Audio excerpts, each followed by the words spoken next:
নিগদতি শুক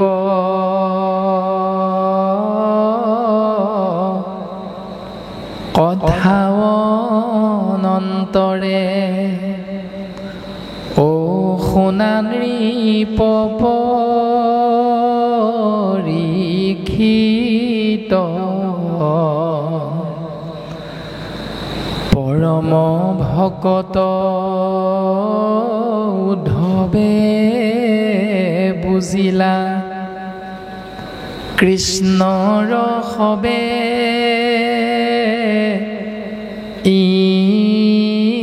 ইংগিত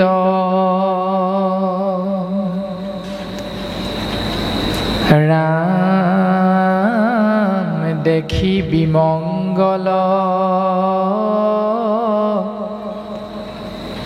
আকুলিলা মনে ও মাধৱৰ ভক্তি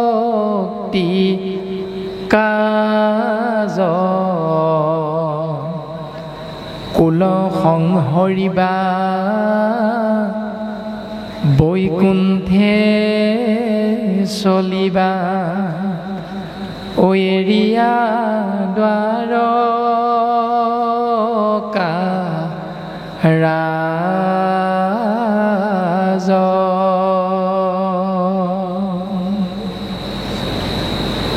নিগদতি মানে কৈ থকা, শুকগুৰুৱে কৈছে কথা অনন্তৰে শুনা নৃপ পৰীক্ষিত। হে ৰাজন পৰীক্ষিত, তুমি শুনাচোন, আমি একেবাৰে শেষ পৰ্যায়ত তোমাক ক'বলৈ বিচৰা হৈছে পৰম ভকত উদ্ধৱে বুজি পাইছে জগতৰ ঈশ্বৰ তেওঁৰ সখা কৃষ্ণ দত্তৰ সমস্তখিনি ইংগিত। কেনেধৰণৰ ইংগিত?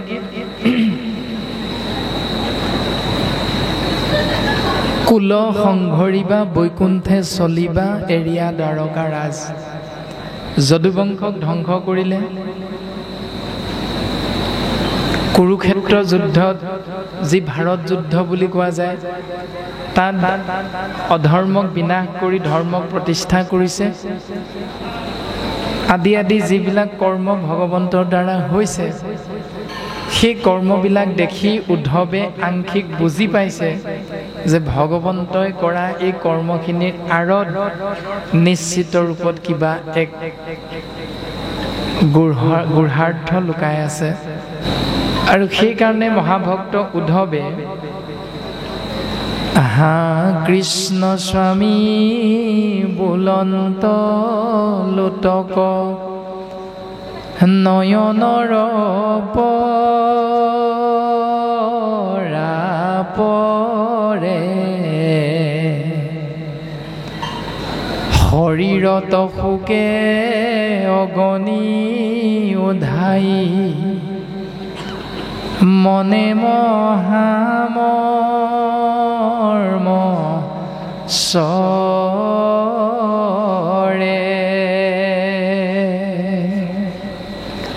হা কৃষ্ণ স্বামী, হা কৃষ্ণ স্বামী বুলি উদ্ধৱে কান্দিছে, মাথোন কান্দিছে। চকুৰ পৰা ধাৰাসাৰে চকু পানী বৈ আহিছে আৰু শৰীৰত মনৰ মাজত এক সাংঘাতিক ধৰণৰ অগ্নি তত্ত্বই যেন দহন কৰিছে, এই অনুভৱ উদ্ধৱ মহামহন্তই কৰিছে। ও তেজীয়া নিশ্বাস চাপিলন্ত পাশ সন্তাপে আকুল ভাৱ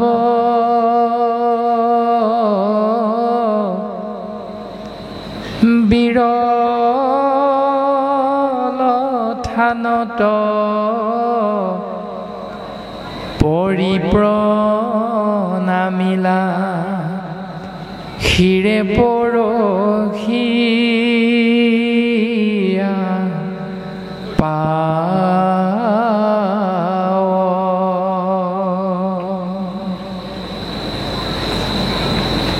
লাহে লাহে ভগৱন্তৰ কাষলৈ গৈছে আৰু ভগৱন্তৰ কাষত গৈ ভগৱন্তৰ চৰণত নিজৰ শিৰ স্পৰ্শ কৰোৱাই কেৱল কান্দিছে, মাথোন কান্দিছে। হে প্ৰভু, তুমি আমাক এৰি থৈ নাযাবা। তুমি যদি যোৱা তেতিয়াহ'লে তোমাৰ লগত মোকো লৈ যোৱা প্ৰভু। ইয়াত প্ৰকাশ কৰিলে বিৰল থানত পৰি প্ৰণামিলা হিৰে পৰখীয়া পাৱ।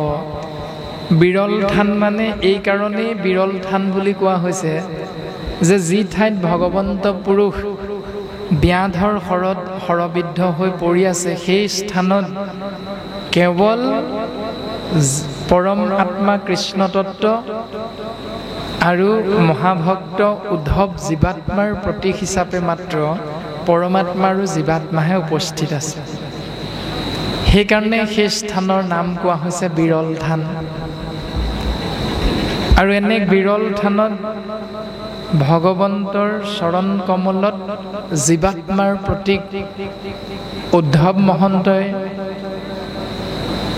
শিৰ থৈ কান্দিছে, মাথোন কান্দিছে। ৰাম ৰাম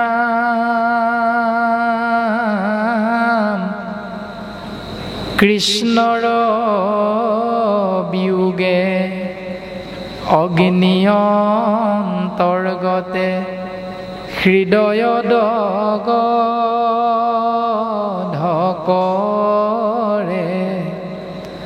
শোকে মকমকী কৰন্ত ক্ৰন্দন নয়নৰ নীৰ ঝৰে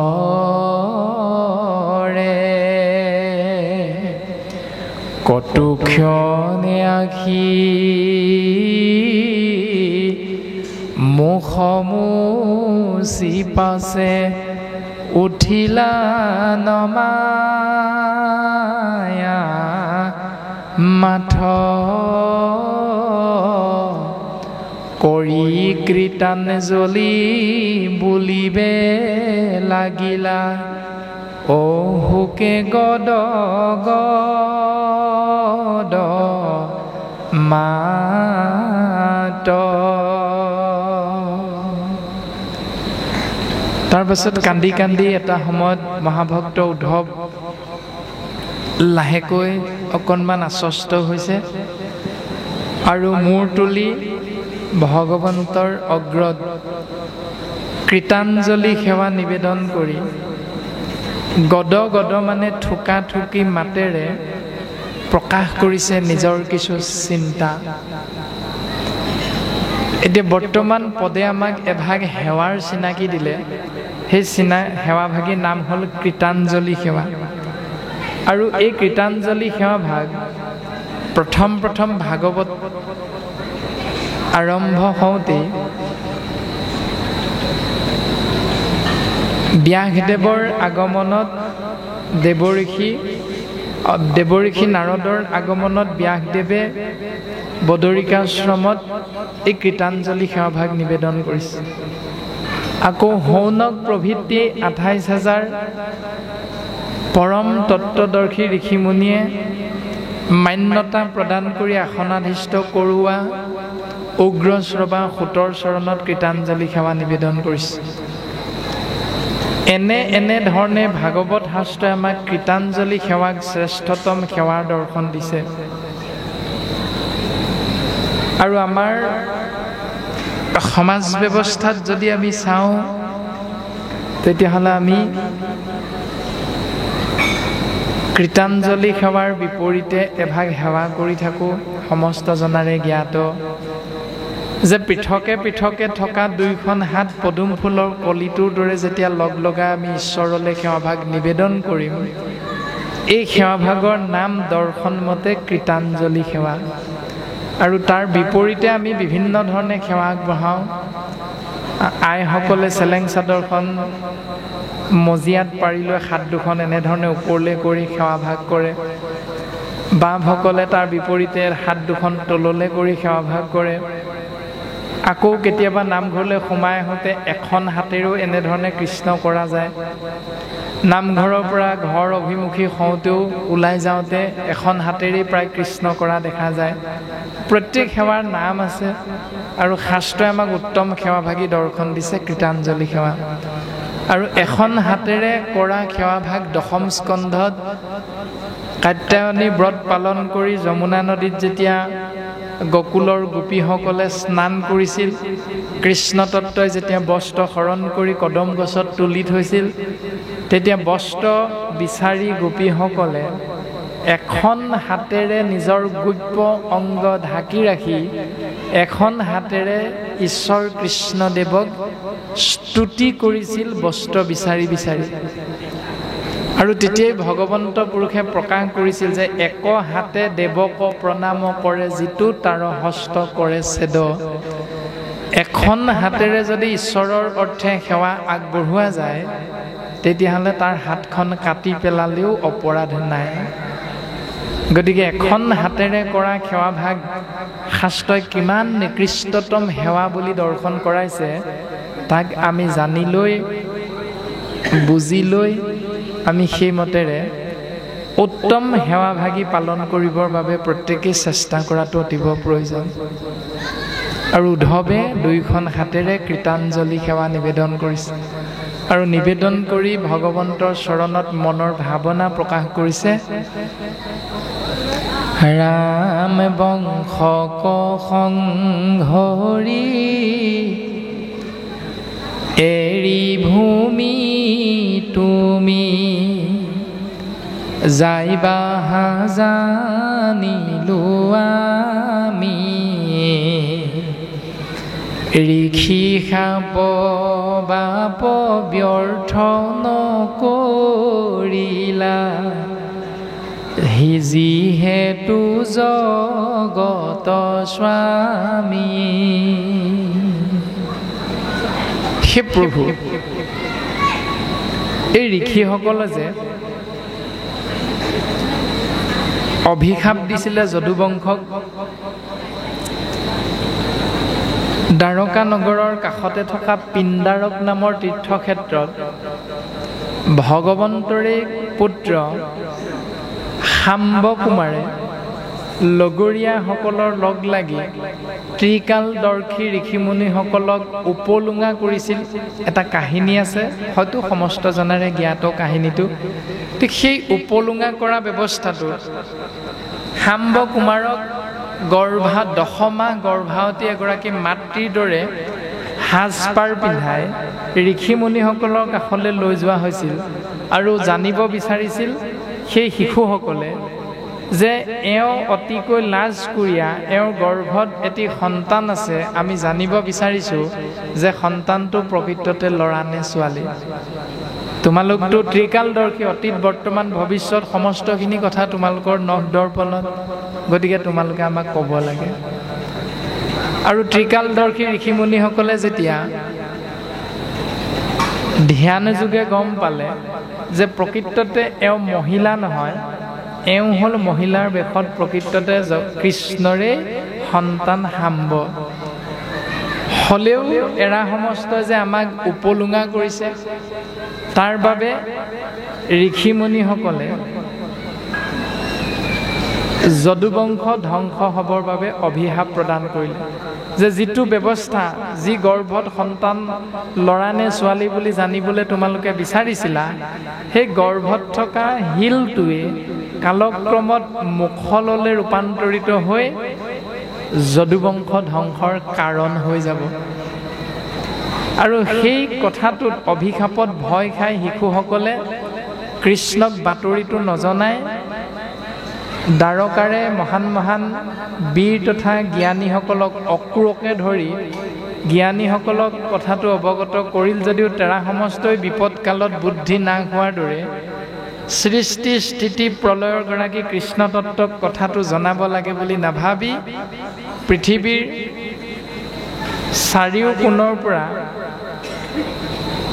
ভাল ভাল কেইজনমান বিশেষজ্ঞক মাতি আনি সেই মুখল দুখৰ কেনেকৈ ধ্বংস কৰিব পাৰি তাৰ উপায় চিন্তা কৰি অৱশেষত সেই মুখল দুখৰ ঘঁহি ঘঁহি গুৰি কৰি সেই গুৰিখিনি সাগৰৰ ঢৌত উটুৱাই দিলে আৰু অৱশিষ্ট যি অকণ আছিল তাক সাগৰৰ বহু মাজলৈ দলি মাৰি পঠিয়াই দিলে আৰু কালক্ৰমত সেই গুৰিখিনিয়ে লোহাৰৰ গুৰিখিনিয়ে মাদুৰী বনৰূপে সাগৰৰ তীৰত আহি গজি উঠিল আৰু অৱশিষ্ট যি মুখল ৰৈ গৈছিল তাক এটা মাছে আহাৰ হিচাপে গ্ৰহণ কৰিলে আৰু সেই মাছটো এজন জালুৱাই পালে আৰু জালুৱাই মাছটো পাই যেতিয়া সেই মাছটো কাটিছে তাত মুখল দুখৰ পোৱা দেখি সেই মুখল দুখৰ এজন ব্যাধে চিকাৰ কৰিবৰ বাবে তেওঁ ধনুৰ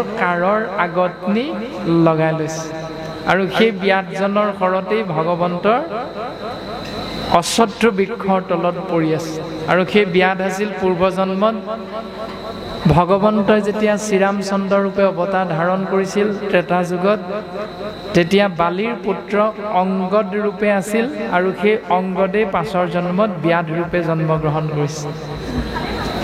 এনেধৰণে উদ্ধৱ মহন্তই প্ৰকাশ কৰিছে, সেই প্ৰভু বংশক সংঘৰি এৰি ভূমি তুমি যাই বাহা জানিলো আমি ঋষি সাপ বাপ ব্যৰ্থ নকৰিলা যিহেতু জগত স্বামী। তোমাৰ হাততনো ঋষিৰ সাপটো কিমান কণ আৰু ইচ্ছা কৰা হ'লে তুমি ঋষিৰ সাপটো খণ্ডন কৰিব পাৰিলাহেঁতেন, কিন্তু তুমি খণ্ডন যে নকৰিলা তেতিয়াই আমি আংশিক বুজি পাইছিলোঁ যে ইয়াৰ আঁৰত এক ৰহস্য আছে, তুমি এই সংসাৰ হয়তো এৰিব বিচাৰিছা প্ৰভু।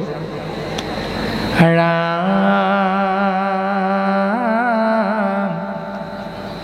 তোমাৰ চৰণ নেদেখি ক্ষণেকো থাকিবে নোৱাৰো হৰি, তুমি এৰিলাত চাৰি প্ৰাণ প্ৰভু অৱশ্যেকে যাইব মৰি। হে প্ৰভু, তুমি যদি এই সংসাৰ এৰা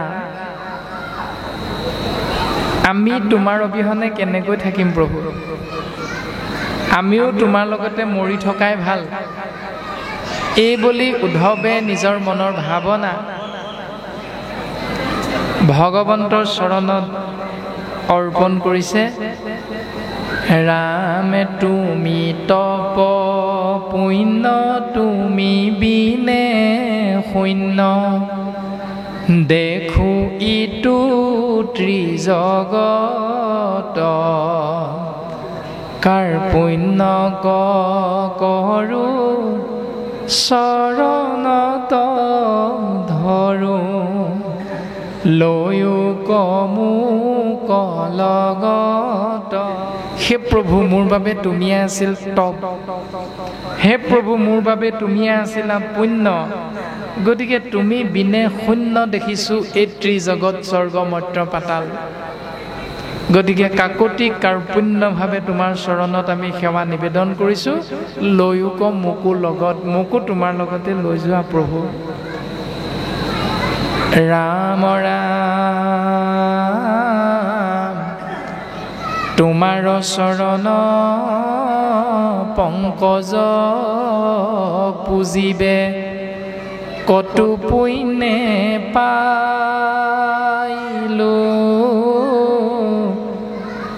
লাগ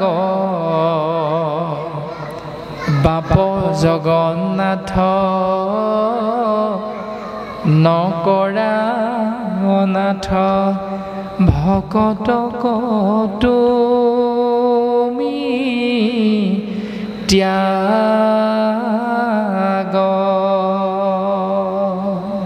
হে প্ৰভু, পদুম ঢোলৰ দৰে তোমাৰ চৰণ যুগলত আমি সেৱা কৰিছোঁ, এয়া কত পুণ্যৰ ভাগ্যৰ বলতহে আমি পাৰিছোঁ। সেইকাৰণে হে জগতৰ নাথ, তুমি আমি ভকতক ত্যাগ নকৰি এৰি থৈ নগৈ তোমাৰ লগতে আমাকো লৈ যাব নোৱাৰানে প্ৰভু? ৰাম সৌম্যকে অমৃত তোমাৰ চৰিত্ৰ, শুনে মাত্ৰ যিটো নৰে, পায়া প্ৰেম ভাৱনে ৰৈত জোপাৱ, বিষয়কো পৰিহৰে। প্ৰভু, তোমাৰ অমৃতময় নাম, গুণ, যশ, চৰিত্ৰ যিজন মনুষ্যই এবাৰ শুনে, এবাৰ শুনাৰ সৌভাগ্যৱন্ত হয়, এবাৰ আশ্ৰয় কৰাৰ সৌভাগ্যৱন্ত হয়, তেতিয়া সেইজন ভক্তই পায়া প্ৰেম ভাৱ নেৰৈ তজু পাৱ, বিষয়কো পৰিহৰে। তোমাৰ চৰণৰ পৰা বিষয়ৰ মাজলৈ কেতিয়াও ঘূৰি নাযায় প্ৰভু। সমস্ত বিষয় ত্যাগ কৰি কেৱল তোমাৰ চৰণতে নিজক অৰ্পণ কৰি দিয়া প্ৰভু। ৰাম শয়নে ভোজনে স্নান গৈপ্যস্থানে, ও সদা সেৱা কৰোঁ আমি, তোমাক নেদেখি ৰাখি প্ৰাণ প্ৰভু, কিমতে বৰ্তিব স্বামী।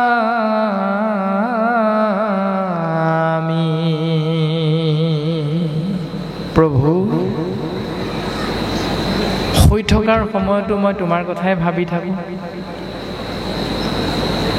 আহাৰ গ্ৰহণ কৰাৰ সময়তো মই তোমাক নভবাকৈ আহাৰ গ্ৰহণ নকৰোঁ, স্নান কৰিবৰ সময়তো মই তোমাৰ নামেৰেহে স্নান কৰোঁ, আনহে নালাগে গৈপ্য স্থানতো মই তোমাক সদায় সেৱা কৰোঁ প্ৰভু।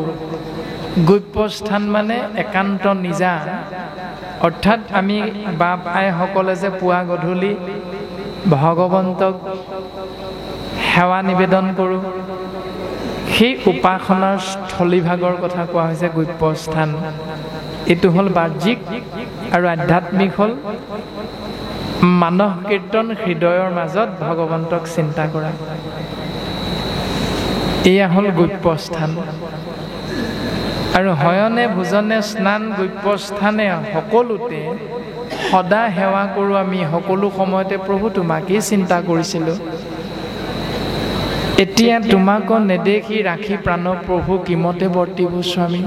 হে স্বামী, তোমাক নেদেখি মই প্ৰাণটো কেনেকৈ ৰক্ষা কৰিম? তোমাৰ অবিহনে তুমি মোক কৃপা কৰা প্ৰভু, তোমাৰ লগত মোকো লগত লৈ যোৱা। ৰাম মই পিন্ধো চাৰ বস্ত্ৰ অলংকাৰ, তোমাৰ উচিষ্ট খায়া, দহায়াছো চিত কিনো বিপৰীত, তৰিবু দুষ্টৰ মায়া। প্ৰভু, যিহেতু উদ্ধৱ হ'ল কৃষ্ণৰ পিতৃ বসুদেৱৰ ভাতৃৰ পুত্ৰ, সেইকাৰণে উদ্ধৱ আৰু কৃষ্ণ হ'ল ককাই ভাই। আৰু ককাই ভাই সূত্ৰে উদ্ধৱ আৰু কৃষ্ণ সময়ে সময়ে একেখন বিচনাতে শয়ন কৰিছিল, সময়ে সময়ে একেখন মজিয়াতে একেলগে দুইজনে আহাৰ গ্ৰহণ কৰিছিল, আৰু সময়ে সময়ে কৃষ্ণ তত্ত্বই এৰা বসনো মহাভক্ত উদ্ধৱে পৰিধান কৰিছিল। সেইকাৰণে প্ৰকাশ কৰিছে, মই পিন্ধো চাৰ বস্ত্ৰ অলংকাৰ, তোমাৰো উচিষ্ট খায়া। কেতিয়াবা তুমি এৰি থৈ যোৱাখিনি মই গ্ৰহণ কৰিছিলোঁ, কেতিয়াবা তুমি পিন্ধি খুলি থৈ যোৱা বস্তুও মই পিন্ধি চাইছিলোঁ। দহাই আছোঁ চিত কিনো বিপৰীত, তৰিবু দুষ্টৰ মায়া। যে মই কেনেকৈ মায়াৰ পৰা পৰিত্ৰাণ পাব পাৰিম। হে কৃষ্ণ, হে প্ৰভু, তুমি মোক ইয়াৰ জ্ঞান দিয়া। মইতো ভাবি আছিলোঁ বেলেগকৈ। ৰামে জ্ঞানী গণে দুখে ইন্দ্ৰিয় কদমি, কাম ক্ৰোধ মোহ জিনি, যিটো ব্ৰহ্ম পদ পাৱৈ প্ৰভু পুনো, তাহাৰো আছে বিঘিনি। জ্ঞানীসকলে দুখৰ পৰা পৰিত্ৰাণ পাবলৈ ইন্দ্ৰিয়ক দমন কৰি কাম ক্ৰোধ লোভ মোহ এই ৰিপুবিলাকৰ পৰা পৰিত্ৰাণ পাব পাৰে, সেইটো ব্যৱস্থা পালন কৰে। কিন্তু যিটো ব্ৰহ্মপদ পাৱৈ প্ৰভু পুনো, তাহাৰো আছে বিঘিনি। সেই প্ৰভু যি পৰম পদ জ্ঞান মাৰ্গত জীৱ সমষ্টই লাভ কৰিব পাৰে, কিন্তু তাতো যে অনেক বিঘিনি আছে, বাধা আছে প্ৰভু। আৰু তাৰ বিপৰীতে আমি মহামূঢ় গৃহবাসী সুখে সংগ লৈয়া ভকতৰ, তোমাৰ চৰিত্ৰ কথা শুনিলাদে তৰিলো মায়া দুষ্টৰ। অন্য হাতেদি আমি মূঢ়মতী হৈও গৃহবাসী হৈও ভকতৰ সংগ লৈ তোমাৰ চৰিত্ৰ শুনি মায়াৰ পৰা পৰিত্ৰাণ পাব পাৰিম, বা পোৱাৰ যি পথ এইটো আশ্ৰয় কৰা হয়। প্ৰভু তজুপাদ পদেম হৃদয়ে ধৰিয়া, গাইব গুণ নাম গীত, ও এতেকে মুকুতি অপ্ৰয়াসে পাইব, সেনকে আছিল চিত।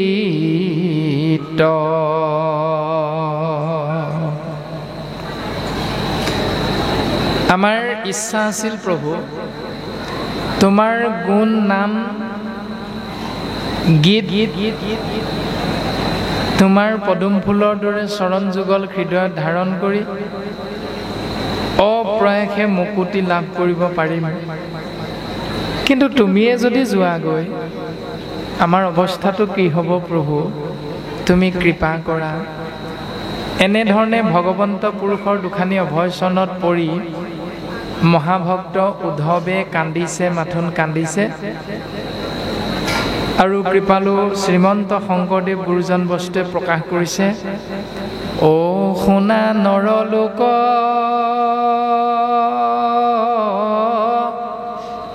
মহন্ত ৰহুক, দেখা দুখকে ন মত, ধন জন যত জীৱন যৌৱন, জানা সবে অশাশ্বত।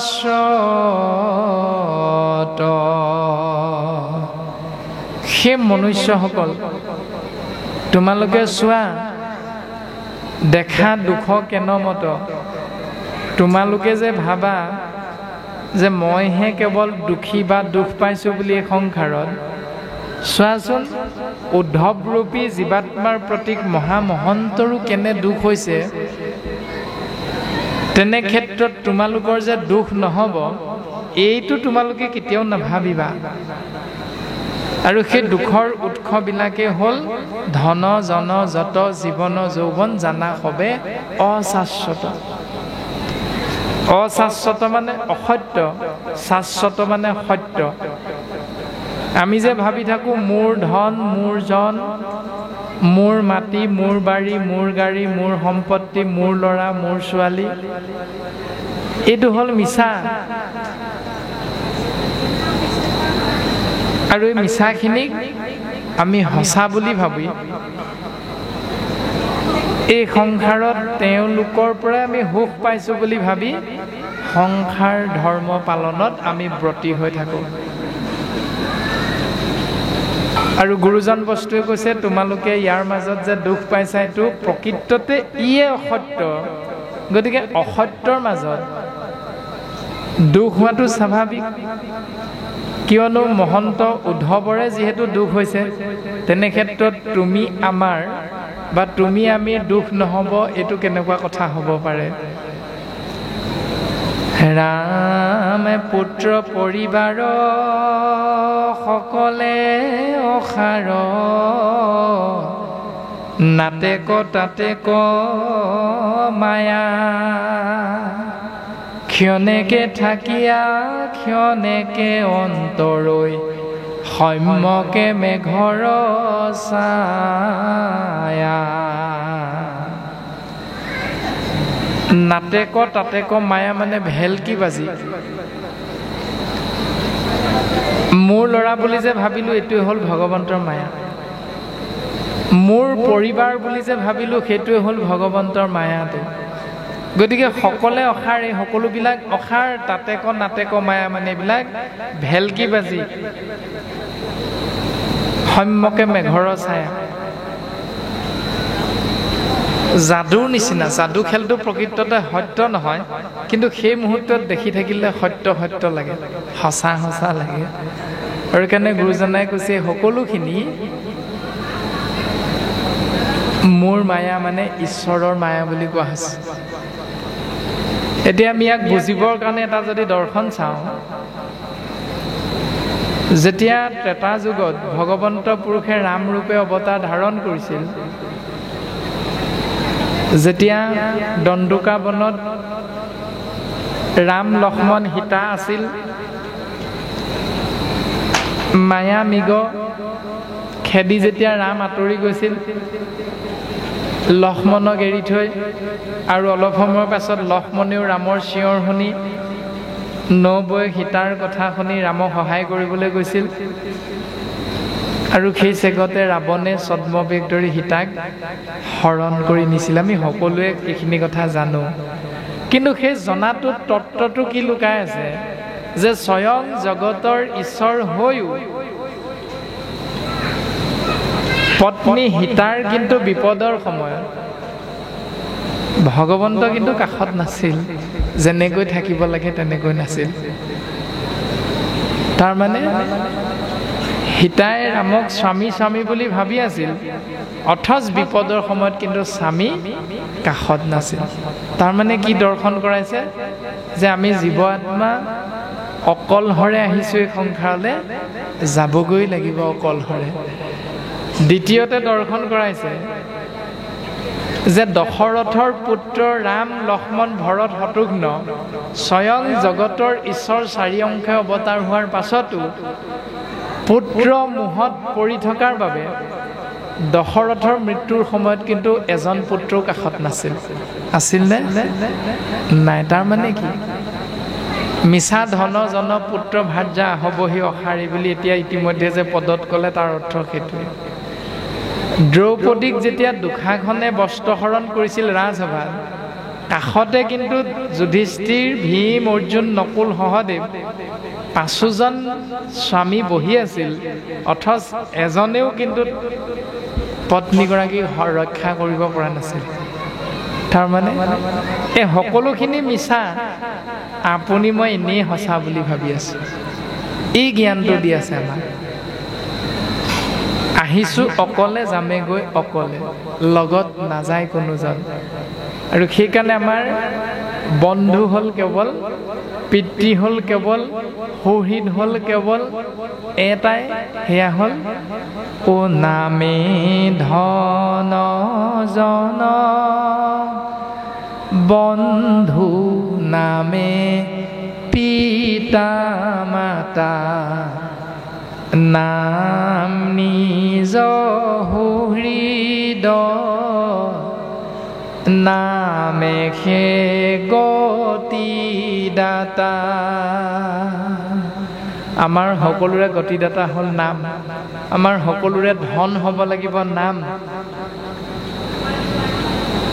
নাম ধন দিয়া মোক কিনা বনমালী, দাস পাই কমন নোলোৱা ঠাকুৰালী। মোক কিনা কিনা প্ৰভু মোক কিনা কিনা, আন ধন নলাগয় নামৰ ধন বিনা। এতিয়া আমি সেই নাম ধন আশ্ৰয় কৰিবলৈ কেইজনে ইচ্ছা কৰোঁ? চিন্তাটো হ'ল সেইটো, আমি প্ৰত্যেকেই ৰাতিপুৱা শুই উঠাৰ লগে লগে মহাত্মা গান্ধী মাৰ্কা থকা সেই কাগজৰূপী ধনখিলাৰ পাছত দৌৰি ফুৰোঁ। তাতেই সমস্ত সুখ পাম বুলি এটা ভ্ৰান্ত ধাৰণা লৈ ঘূৰি ফুৰোঁ। কিন্তু শাস্ত্ৰই কৈছে সেই ধনটোৰ বিপৰীতে এটা সঁচা ধন আছে, সেয়া হ'ল নাম ধন। সেই নাম ধনক আশ্ৰয় কৰা। তুমি যি পিতৃ পৰলোকগামী হোৱাৰ বাবে তুমি কান্দিছা, কৰ্ম কৰিছা, সেই পিতৃৰ বিপৰীতে সঁচা পিতৃ আছে, সেয়া হ'ল নাম বুলি কৈছে। নামে পিতা মাতা বুলি কৈছে। নাম নিজ সুহৃদ, নামে সেই গতিদাতা। ইহ পৰ লোকে নাম বিনে গতি নাই। এই সংসাৰ মানে এই লোক আৰু পৰলোক, এই দুই লোকতে নামৰ বিনে গতি দিব পৰা শক্তি দ্বিতীয়তা নাই। সেইকাৰণে আমাক প্ৰমাণ দিলে চাৰিও বেদৰ ইহে মুখ্য অভিপ্ৰায়। ঋক যজু অথৰ্ব সাম চাৰিও বেদৰ মুখ্য অভিপ্ৰায়টো হ'ল কেৱল গোবিন্দ কৃষ্ণ প্ৰভু ভগৱন্তৰ নাম আশ্ৰয় কৰা। এই সংসাৰৰ পৰা সুন্দৰভাৱে গতি লাভ কৰিব পাৰিবা। এটা ইচ্ছা আপোনাৰ মোৰ নিজৰ ওপৰত। কোনটো আশ্ৰয় কৰোঁ সেইটো আমি নিজে কৰিব লাগিব বিবেচনা। ভাগৱতে মাত্ৰ আমাক পথ নিৰ্দেশনা দিছে। ৰামে কেতি ক্ষণে পৰে নৰতনুইটো, জীৱন জলৰ ৰেখা সততে চিন্তিও কৃষ্ণৰ চৰণ, ও মৰণ এভুনে দেখা।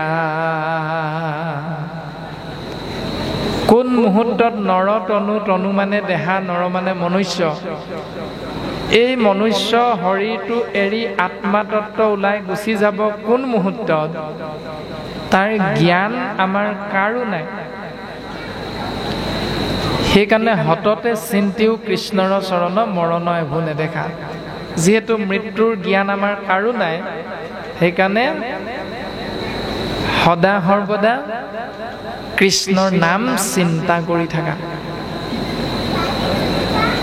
কৃষ্ণমুখী ভাৱনাৰে নিজৰ জীৱন আগবঢ়াই নিবলৈ চেষ্টা কৰা। মহানে লাভ হ'ব। দেৱে তীৰ্থে যাক তাৰিবে নোৱাৰৈ, পাতে কত গৈল তল, ও হৰি নামে পাইলে তেখনে উদ্ধাৰে, দেখা ভকতিৰ বল।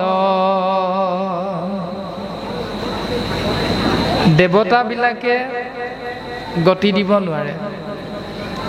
তীৰ্থক্ষেত্ৰ ভ্ৰমণ কৰিলে জীৱৰ গতি নহয়।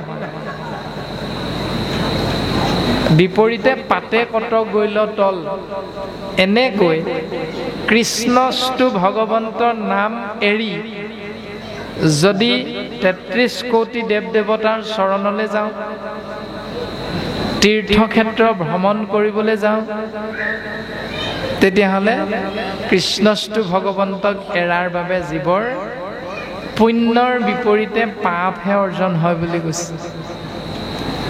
কিন্তু সিমানখিনি পাপৰ গৰাকী হ'লেও হৰি নাম পাইলে তেখনে উদ্ধাৰে, দেখা ভকতিৰ বল।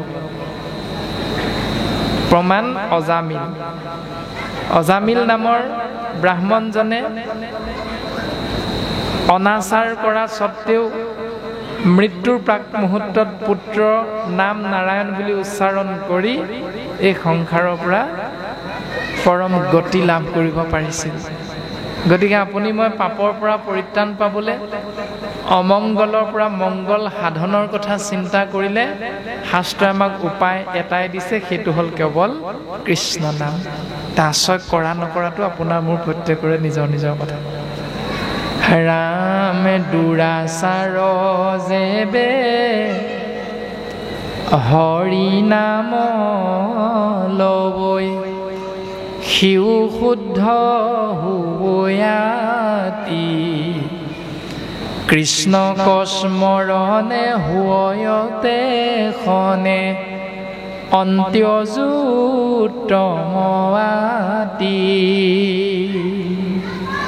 মনত ৰাখিবা, দুৰাচাৰী হ'লেও, অন্ত্যজু হ'লেও যদি কৃষ্ণ নাম আশ্ৰয় কৰা, তেতিয়াহ'লে তেওঁ শুদ্ধ সাত্বিক জীৱলৈ ৰূপান্তৰিত হয়।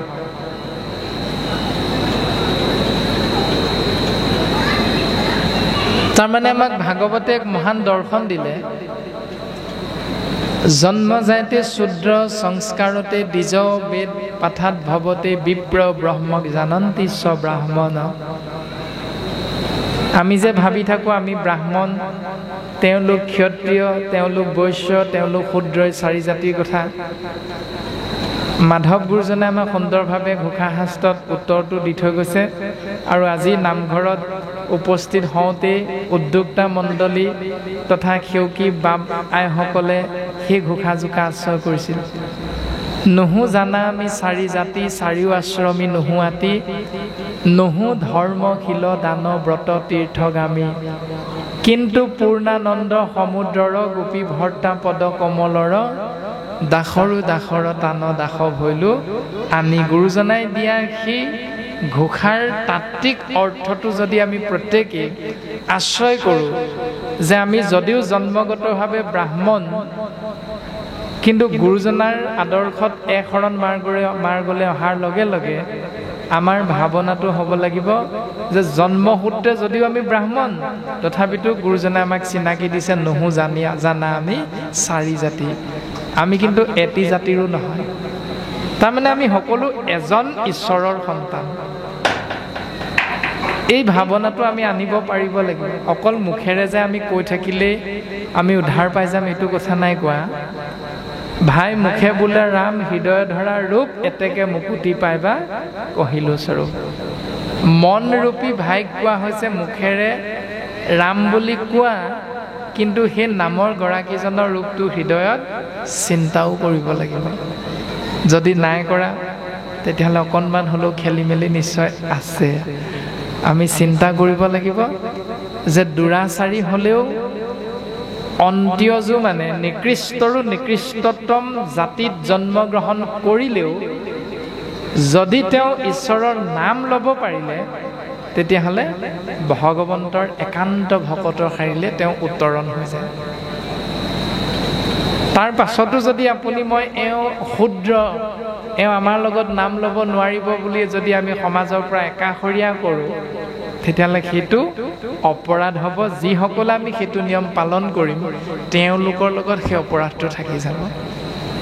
সেইকাৰণে শাস্ত্ৰত কৈছে, একাদশ স্কন্ধতে অকণমান পাছত পদবন্ধে ক'ব যে পণ্ডিত কাক বোলে, মূৰ্খ কাক বোলে। উদ্ধৱে সুধিছে, যদি চাৰি বেদ 14 শাস্ত্ৰত পাৰ্গত, তথাপিতো সেই মূৰ্খ জানা মূৰ মত। চাৰি বেদ 14 শাস্ত্ৰ জানিব পাৰা, কিন্তু শাস্ত্ৰত কোৱা নিয়মটো তুমি পালনত অকণমান হ'লেও তোমাৰ খেলি মেলি আছে। সেইকাৰণে তোমাক মহামূৰ্খ বুলি কোৱা হৈছে।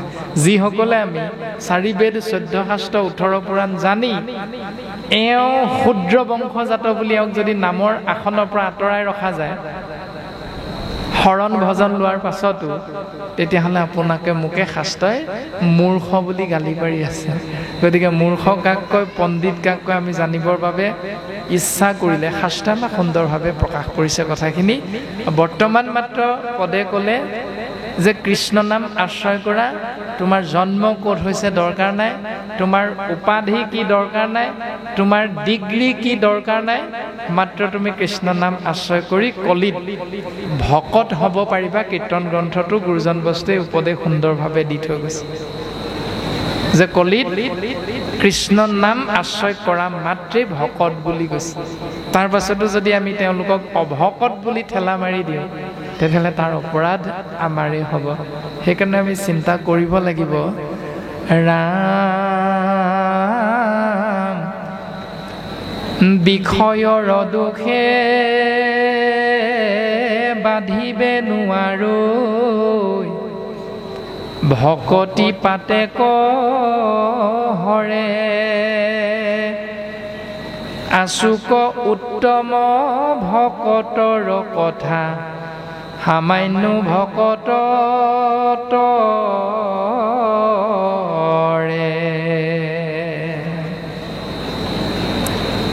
মহা ভকতৰ কথা বাদেই দিলোঁ, সামান্য ভকতো তৰি যাব পাৰে। কেনেকৈ? কেৱল কৃষ্ণ নাম আশ্ৰয় কৰি।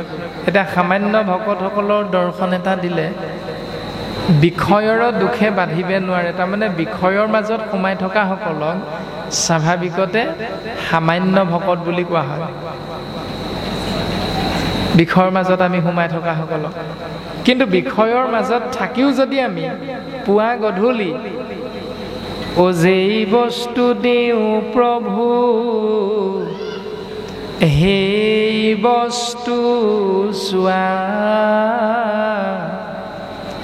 তোমাৰ নামে তোমাক পূজিম গধূলিও পুৱা, এই নিয়মটো যদি পালন কৰি থাকোঁ তেতিয়াহ'লে গৃহস্থী সংসাৰত 64 জঞ্জাল থাকিলেও পুৱা গধূলি যদি 5 মিনিটমান হ'লেও ঈশ্বৰ সেৱা কৰিবলৈ চিন্তা কৰোঁ তেতিয়াহ'লে সামান্য ভকত হ'লেও আপুনি আমি এই সংসাৰৰ পৰা তৰি যাব পাৰিম। এই শাস্ত্ৰই সুন্দৰভাৱে আমাক দৰ্শন দিছে। তাৰ পাছতো যদি সেই নিয়মটো পালন কৰিবলৈ আমি নাযাওঁ, ইচ্ছা নকৰোঁ, তেতিয়াহ'লে আমাতকৈ দুৰ্ভগীয়া দ্বিতীয়জন নাই। হয়, গাঁওখনৰ মাজত বা নামৰূপৰ তাপ বিদ্যুৎ কেন্দ্ৰৰ এই কলনীখনৰ ভিতৰত গুৰুগৃহ এভাগ আছে, কিন্তু এভাগ গুৰুগৃহ যে আছে সেইকাৰণে আমি কি কৰোঁ, গৃহ আৰু গুৰুগৃহনো কেলে লাগে এইবুলি আমি ভাবোঁ। কিন্তু প্ৰশ্নটো হ'লে গুৰুগৃহ ভাগি পুৱা গধূলি সেৱা কৰিবলৈ আপুনি মই সময় উলিয়াব পাৰোঁ নাই আহিবলৈ? নিশ্চয় নোৱাৰোঁ। এজনক দৰমহা দি ৰাখি থৈছোঁ, সেইজনৰ নাম হ'ল নামঘৰীয়া। এতিয়া নামঘৰীয়া বাপজনাই পুৱা গধূলি ঈশ্বৰ সেৱা কৰে, তাৰমানে গোটেই কলনীৰ বাপাইসকললৈ হৈ যাবগৈ নেকি? যদি ভাবি আছোঁ এইটো হ'ল আমাৰ ভুল চিন্তা। এতিয়া আমি চিন্তা কৰিব লাগিব বিষয়বস্তুখিনি শাস্ত্ৰই আমাক কেনেকৈ কৈছে কৰিবলৈ। আমাৰ আচাৰ আচৰণ স্বভাৱ চৰিত্ৰ মংগল যদি বিচাৰোঁ তেতিয়াহ'লে কেনেকৈ আমি আগবাঢ়িব লাগিব। ৰামে ভকতিৰ দেখি আশ্চৰ্য মহিমা, ভৈলন্ত কৃষ্ণ বিস্ময়,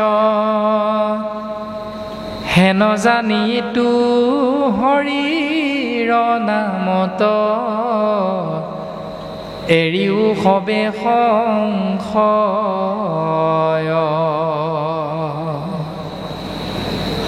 ভক্তি মানে কৃষ্ণদেৱৰ নিৰ্গুণ নামত শৰণ গ্ৰহণ কৰা, শ্ৰৱণ কীৰ্তন আশ্ৰয় কৰা।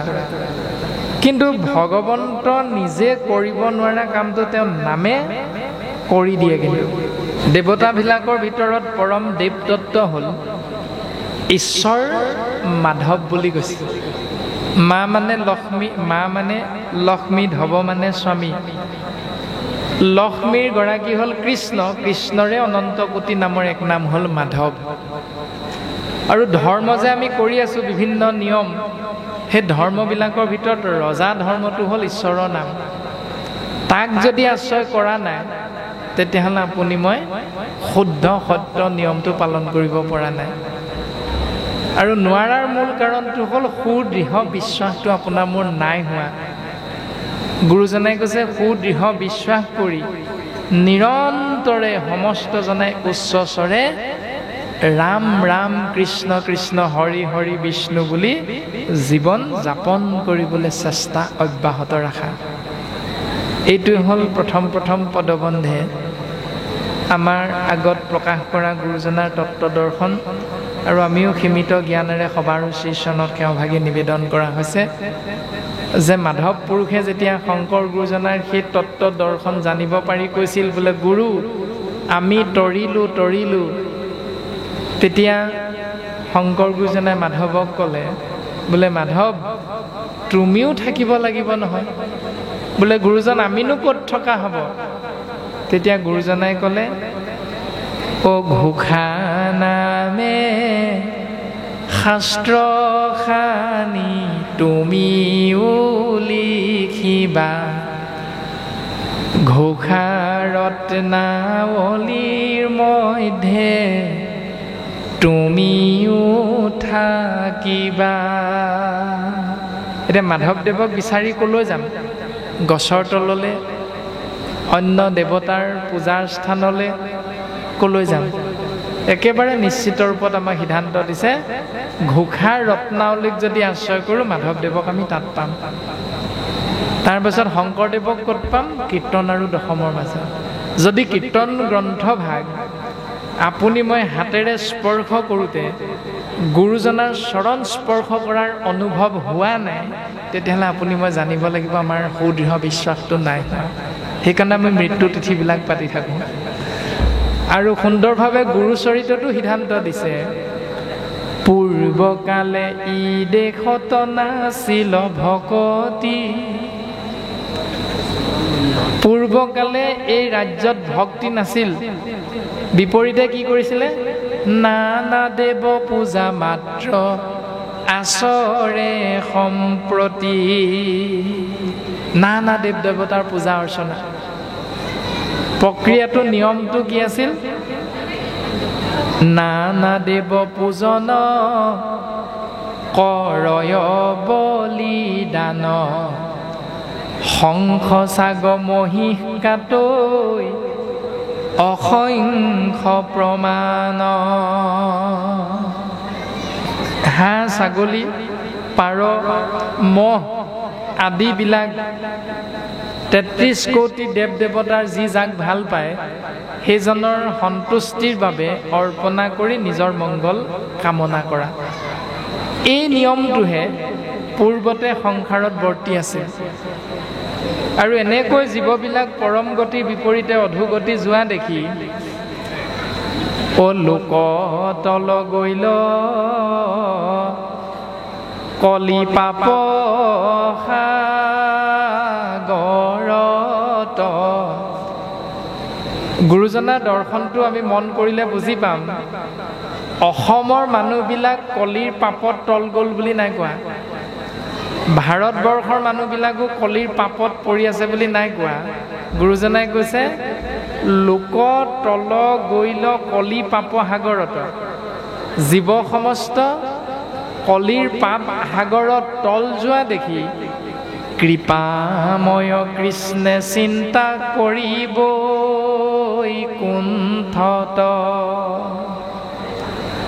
জীৱৰ পিতৃ কৃষ্ণ দত্তই বৈকুণ্ঠত চিন্তা কৰিছে যেনেকৈ আজি আপোনালোকৰ এই সমাজ ব্যৱস্থাত কোনো এজন সন্তানে যদি বেয়া কাম কৰে তেতিয়াহ'লে সন্তানটোৰ বেয়া কামটোৰ বাবে জগৰীয়া আমি সমাজে কাক কৰিম প্ৰথম মাক দেউতাকক কৰিম জগৰীয়া বোলে কাৰ ল'ৰা বোলে আমুকৰ পুতেক আকৌ বাপেক মাকেই তেনেকুৱা পুতেক নহ'ব কেলে এনেকুৱা পোনে আমি মাক দেউতাকক জগৰীয়া কৰোঁ শাস্ত্ৰয়ো সেইটোৱে কৈছে যে সমস্ত সন্তান স্বৰূপ ছেদ জন্দ উদ্ভিদ জৰায়ু 4টা ভাগত বিভক্ত হৈ থকা জীৱতত্ত্ব যেতিয়া পিতৃ কৃষ্ণ তত্ত্বক ভজনা নকৰি চিন্তা নকৰি অন্য দেৱতাৰ চৰণলৈ গুচি গৈছে হিংসা নীতিটো পালন কৰিছে অহিংসা নীতি এৰি তেতিয়া স্বাভাৱিকতে পিতৃয়ে চিন্তা কৰিব লগা হৈছে বৈকুণ্ঠত মোৰ সন্তানবিলাকে বিপথে পৰিচালিত হৈছে সেইকাৰণে অধোগতি যাব এতিয়া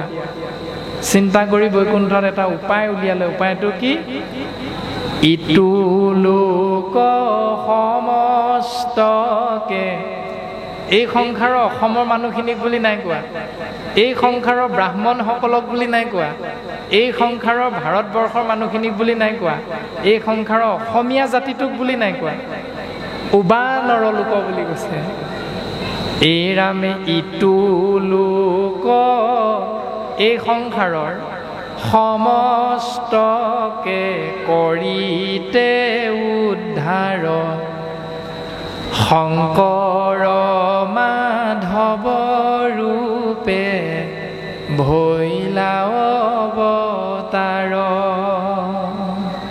এইবাৰ তেওঁ গুৰু ৰূপত অৱতাৰ ধাৰণ কৰিছে।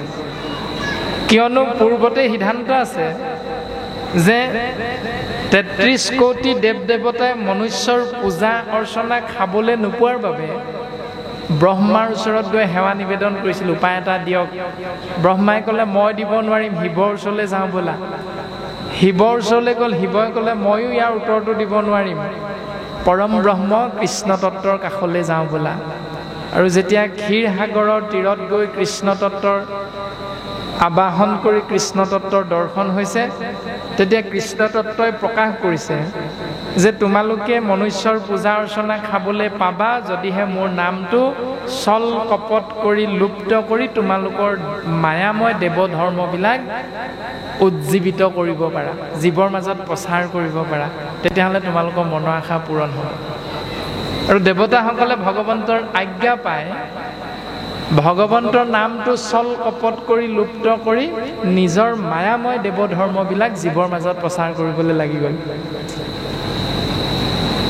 কেৱল পৰম বৈষ্ণৱ শিৱই ভগৱন্তৰ চৰণত সেৱা নিবেদন কৰিলে, হে প্ৰভু, মই জানো যে তোমাৰ আজ্ঞা হৈছে তোমাৰ নামটো লুপ্ত কৰি মায়াময় দেৱ ধৰ্ম জীৱৰ মাজত প্ৰচাৰ কৰিব লাগে। এইটো তোমাৰ আজ্ঞা প্ৰভু, আৰু তোমাৰ আজ্ঞা পালন নকৰা মানে আমোঘন পাপ হ'ব। গতিকে মই পাপত পৰিম তোমাৰ আজ্ঞা যিহেতু মই পালন কৰিব বিচৰা নাই। কিন্তু প্ৰভু তোমাৰ আজ্ঞা যদি পালন কৰোঁ তেতিয়াওতো মই পাপীয়ে হ'ম। বোলে কেনেকৈ? কাৰণ তোমাৰ নামত জীৱৰ মুকুতি হয় আৰু বাকী কোনো নামে বা কোনেও জীৱক মুকুতি দিব নোৱাৰে, এইটোতো সত্য। গতিকে সত্যটোক যদি ঢাকিবলৈ যাওঁ তেতিয়াও মই পাপী হ'ম, তোমাৰ কথা পালন নকৰিলেও মই পাপী হ'ম, প্ৰভু মোক উদ্ধাৰ কৰা। এই বুলি যেতিয়া শিৱই ভগৱন্তৰ চৰণত সেৱা নিবেদন কৰিলে, তেতিয়া ভগৱন্ত কৃষ্ণ তত্ত্বই শিৱক 1000 নাম জপ কৰিলে পাপৰ পৰা পৰিত্ৰাণ পাবা বুলি উপদেশ প্ৰদান কৰিছে। আৰু শিৱই কৈছিল, প্ৰভু তোমাৰ কৃপা অবিহনে 1000 নাম জপ কৰাটো আমাৰ সাধ্য নাই। সেইকাৰণে ভগৱন্ত পুৰুষই তাৰ পাছত 100 নাম জপিবলৈ ক'লে। বোলে প্ৰভু এয়াও আমাৰ বাবে সম্ভৱ নহয়। আৰু এনেধৰণে 100 নামৰ পাছত 16 নাম, তাৰ পাছতে 8 নাম, তাৰ পাছতে 4 নাম, আৰু সদশেষত ভগৱন্তৰ কৃপাত শিৱই 1 নাম লাভ কৰিছে। আৰু সেই নামকে শিৱই দিনে ৰাতিয়ে জপ কৰি থাকে। আৰু শিৱই সিদ্ধান্ত দি থৈ গৈছে, মই হৰ, হৰ মানে শিৱ, তুমি ব্ৰহ্মা ইন্দ্ৰ দেৱগণ। মই শিৱ, তুমি ব্ৰহ্মা ইন্দ্ৰকে ধৰি 33 কোটি দেৱ দেৱতা, মুখ্য দিবা কন পাৰোহো একোজন। আমি এজনেও জীৱক মুকুতি দিব নোৱাৰোঁ। তেনে ক্ষেত্ৰত তাম্ৰকাশ প্ৰতিমায়ে কিবা গতি দিব, কলিত মলিন লোকে ইহাংকে পূজিব। এতিয়া সেইটোৱে হৈ আছে সংসাৰত। স্বয়ং শিৱই দিব নোৱাৰোঁ বুলি ক'লে জীৱক মুকুতি, ব্ৰহ্মাই দিব নোৱাৰে বুলি ক'লে, ইন্দ্ৰকে ধৰি 33 কোটি দেৱতাই দিব নোৱাৰে বুলি ক'লে জীৱক মুকুতি। তৎসত্বেও কলিৰ কৰাল গ্ৰাসত পৰা আমি মনুষ্য নামৰ জীৱই কি কৰিম? সোণ, ৰূপ, তাম, কাঁহ, পিতল, মাটি আদি ধাতু আৰু পদাৰ্থৰে তেওঁলোকৰে একোটা মূৰ্তি নিৰ্মাণ কৰি ধূপ ধূনা জ্বলাই তেওঁলোকৰ আগত আমি সেৱা নিবেদন কৰিম মংগলৰ বাবে। শাস্ত্ৰই যেতিয়া এইটো নকৰিবলৈ কৈছে, যদি এইটো শুদ্ধ হয় আপোনাৰ মোৰ দৃষ্টিত, তেতিয়াহ'লে নামঘৰত শংকৰ গুৰুজনাই কৃষ্ণৰ মূৰ্তিটো কিয় নাৰাখিলে? শংকৰদেৱেতো ভগৱন্ত বিষ্ণু শংখ চক্ৰ গদা পদ্ম চাৰি অস্ত্ৰধাৰী মূৰ্তিভাগ ৰাখিব পাৰিলেহেঁতেন, নাৰাখিলে নহয়। বাঁহী বজাই থকা কৃষ্ণ মূৰ্তিটো ৰাখিব পাৰিলেহেঁতেন। শংকৰদেৱৰ ইমান অজ্ঞানী নে, তেওঁ আপোনাৰ মোৰ কথাটো বুজি নাপাই পানি তাত সেই বস্তুটো ৰাখি থৈ নগ'ল, কেৱল কিতাপ এখন ৰাখি থৈ গ'ল। আমি কিতাপ বুলি বাৰু প্ৰকাশ কৰা হৈছে, প্ৰকৃততে কিতাপ নহয়, আমি বিষয়টো টানি অনাহে হৈছে। গুণমালা ভাগ যে ৰাখি থৈ গ'ল, কৃষ্ণ মূৰ্তিয়ে ভাগ ৰাখিব পাৰিলেহেঁতেন, নাই ৰখা। তেনে ক্ষেত্ৰত আপুনি মই বাকী দেৱতাৰ ওচৰলৈ যোৱাটো উচিত নে অনুচিত, সেইটো আমি ইয়াৰ পৰাই ধাৰণা কৰি বুজিব পাৰিম। যদিহে আমি শৰণ ল'লোঁ, সেহিহে শৰণ ভজন অনুপাম কৃষ্ণ, সেহিহে শৰণ ভজন অনুপাম, কৰ্ণে নুশুনিব আন দেৱতাৰ নাম। কাণেৰে অন্য দেৱতাৰ নাম শুনিব নালাগিব।